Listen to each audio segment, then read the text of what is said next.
Bismillahirrahmanirrahim. Assalamualaikum warahmatullahi wabarakatuh.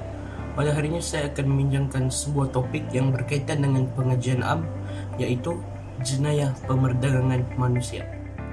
Pemerdagangan manusia bermaksud perniagaan atau perdagangan yang melibatkan pergerakan dan migrasi manusia secara haram, termasuk aktiviti buruh secara sah dan buruh secara paksa. Belakangan ini, isu pemerdagangan manusia semakin meningkat di Malaysia. Hal ini sedikit sebanyak telah menjejaskan kedaulatan Malaysia. Seperti yang kita lihat di pernyataan tersebut, terdapat dua isu yang dibincangkan. Pertama, punca meningkatnya pemerdagangan manusia di Malaysia.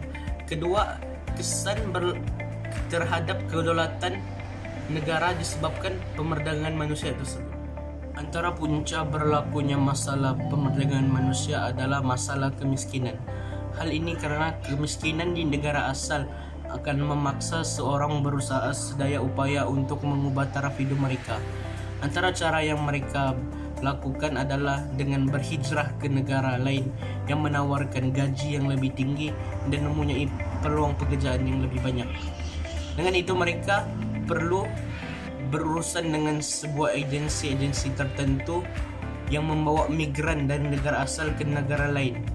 Tanpa mereka sadar, mereka telah diambil kesempatan dan dijadikan sebagai buruh paksaan dan mangsa pelacuran.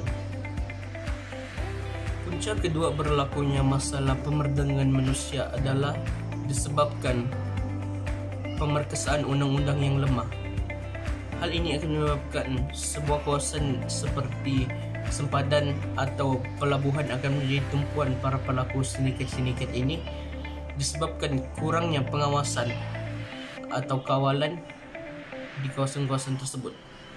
Selain itu, terdapat juga pihak berkuasa yang tidak bertanggung jawab menerima rasuah daripada sindiket ini, menyebabkan para pelaku atau pesalah bebas untuk keluar masuk sempadan.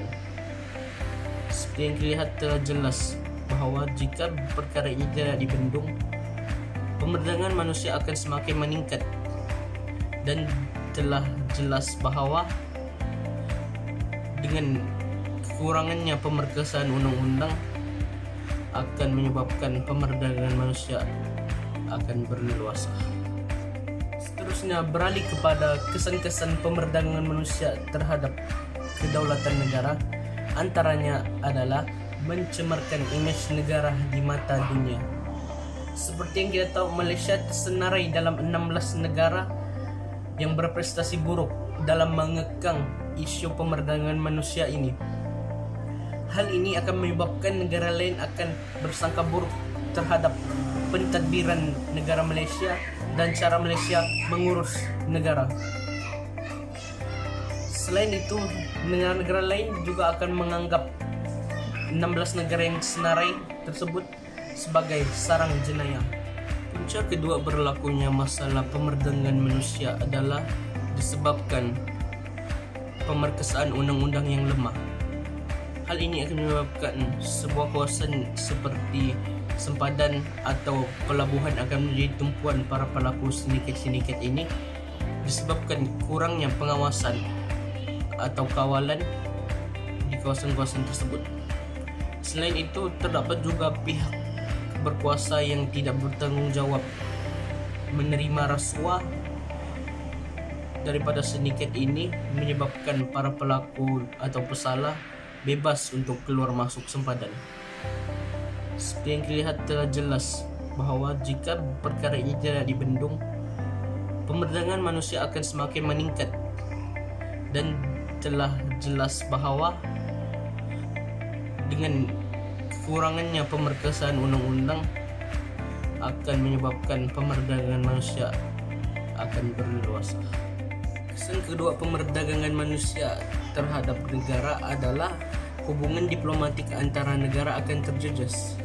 Hal ini kerana pemerdagangan manusia akan menyebabkan kerjasama yang baik antara negara akan terjejas.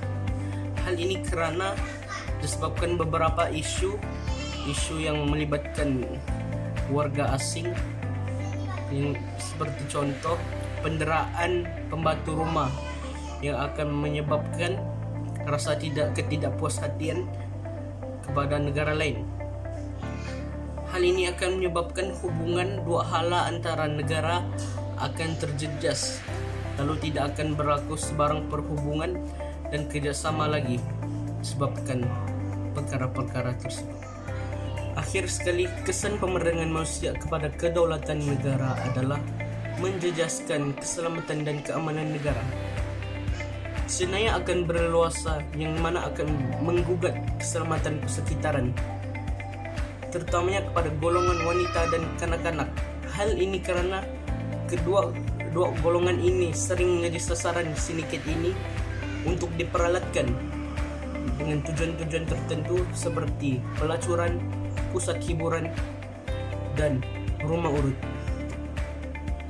Selain itu juga perkara-perkara lain juga akan berlaku seperti pembunuhan, perompakan, peras ugut akan berlaku sekiranya perkara ini tidak dibendung. Kesimpulannya, isu pemerdagangan manusia sebenarnya merupakan isu yang serius yang sedang melanda di Malaysia. Oleh itu, isu ini perlu dihindari kerana boleh membawa kepada kesan-kesan negatif, dan pihak berwajib perlu mencari jalan untuk mengatasi masalah-masalah daripada pemerdagangan manusia.